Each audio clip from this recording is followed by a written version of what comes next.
Hello, magandang araw. Ako nga pala si Ana. At ito ang aking mga kapatid. Ang nasa kaliwa ay si Roy.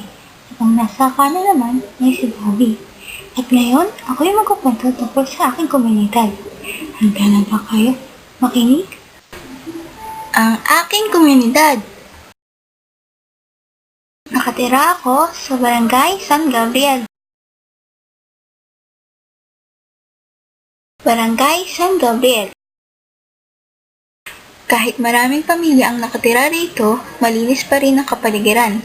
Lahat ng mamamayan ay tulong-tulong sa pag-unlad ng kabuhayan ng bawat isa. Nagkakaisa ang mga tao rito. Maraming pamilya.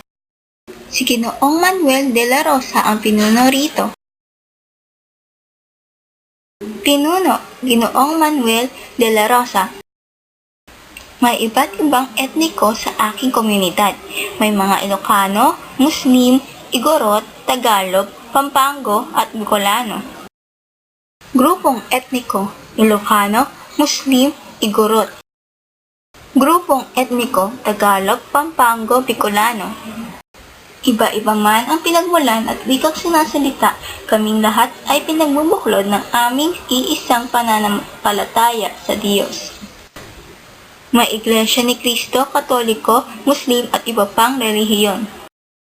Relihiyon, Iglesia ni Cristo, Simbahan at Muslim. Pangalan ng lugar, Barangay San Gabriel. Dami ng tao, hindi nabanggit ang bilang ngunit maraming pamilya. Pinuno, Ginoong Manuel de la Rosa.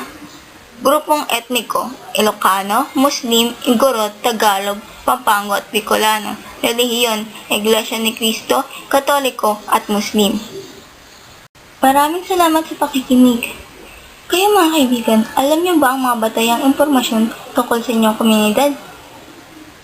Sana ito'y inyong alamin, pagkat ito'y mahalaga. Paalam!